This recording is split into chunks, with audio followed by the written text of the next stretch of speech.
कोई कोई लोग बड़े कंट्रोवर्शियल होते हैं। वो अक्सर कुछ कहते हैं या करते हैं जो कि एकदम ही पॉपुलर व्यू के या ओपिनियंस के विपरीत होता है। क्या ऐसे लोग हमेशा सही होते हैं? शायद नहीं। क्या ऐसे लोग हमेशा गलत होते हैं? शायद नहीं। अगर ये लोग सही होते हैं तो हमें एक नजरिया मिलता है, अलग नया नजरिया मिलता है। और अगर ये लोग गलत होते हैं तो उनके साथ साथ सबको कुछ नया सीखने भी मिलता है। तो ऐसा ही एक इन्वेस्टिंग में भी स्कूल ऑफ थॉट है which is called contra investing. तो आइए इस एपिसोड में देखते हैं what is contra investing and how it is beneficial and what can be the potential disadvantages of it. तो in just one sentence if I need to explain to you what is contra investing, walking against the crowd is contra. अगर आपको याद होगा तो just कुछ weeks पहले एक cognitive biases के ऊपर हमने एक एपिसोड किया था। उसमें we had discuss something pertaining to herd mentality. Herd mentality में आदमी सोचता ही नहीं है कहाँ इन्वेस्ट करना है, जो पॉपुलर होता है वहां इन्वेस्ट किया जाता है पैसा। तो contra is exactly opposite of it. Contra में any contra investor will try to avoid anything and everything which is extremely popular and try to invest in things which are out of favor. And before I proceed further, let me tell you right now कि क्या Contra है और क्या Contra नहीं है।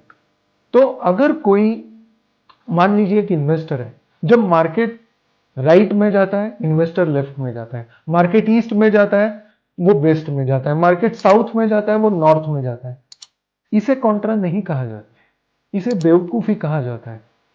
ठीक है।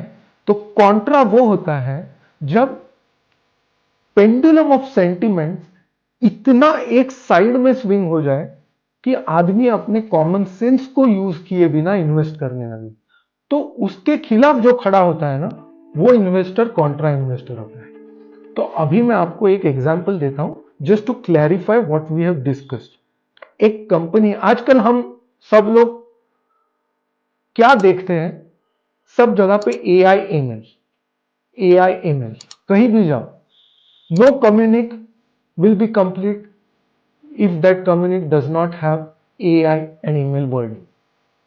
है या नहीं है बोलो मुझे। तो इस रेवोल्यूशन का मेजर बेनिफिशियरी है एनवीडिया।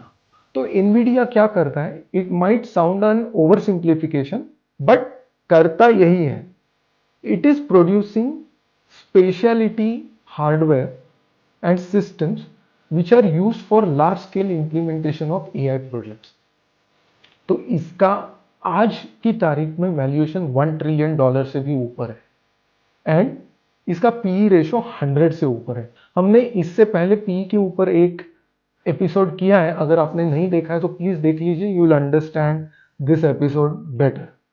तो एनवीडिया का पी रेशो 100 के ऊपर है, मार्केट कैप $1 ट्रिलियन के ऊपर है। इसका जो हमने एआई रिवॉल्यूशन की बात की ना अभी, तो 10 साल के बाद इसका addressable market is going to be $335 billion. और ये मेरा एस्टिमेशन नहीं है, जो अथॉरिटी से बात कर सकते हैं वैल्यूएशन के ऊपर, उन लोगों ने ये पब्लिकली बोला है कि इस कंपनी के आज के वैल्यूएशन अगर जस्टिफाई करने हैं तो एआई 10 साल के बाद जितना बड़ा होगा उतना और एक बड़ा मार्केट इन्वेंट होना पड़ेगा और उसमें एनवीडिया को डोमिनेंट पोजीशन लेनी पड़ेगी। So we have discounted too many things which may or may not happen in future. तो कॉन्ट्रा इन्वेस्टर ऐसी चीजों को अवॉइड करेगा। तो आपको कॉन्ट्रा इन्वेस्टिंग में पहली बात तो जाना क्यों चाहिए। देखिए, जब कोई भी पेंडुलम ऑफ सेंटिमेंट बहुत ज्यादा एक तरफा हो जाता है और आपका दाव जब दूसरे बाजू में होता है, देन चांसेस आर हायर कि वो आपको एक बड़ा पैसा देके जाए। बट ये कल नहीं होगा because you are betting against the herd, you are betting against the majority. तो ये होने के लिए टाइम लगेगा, you have to give adequate time for these things to play out. तो आपके पास कम से कम 5 साल तो होने चाहिए if you are investing in contra. It may or may not need that time, but आप जब इन्वेस्ट करें तो आपके पास कम से कम 5 साल तो होने चाहिए। Secondly, you should be psychologically ready to be defeated most of the time. क्योंकि जैसे मैंने अभी कहा, पॉपुलैरिटी का करेक्शन होना है ना, वो एक दिन में नहीं होता है, it happens gradually and it takes time, so you have to be patient. अब आपका नेक्स्ट सवाल होगा कि कॉन्ट्रा इन्वेस्टिंग का अगर हमें कुछ बेनिफिट लेना है तो हम क्या करें? If you are an experienced investor, you can use your common sense, keep your eyes and ears open, and you will get plenty of such opportunities on your own.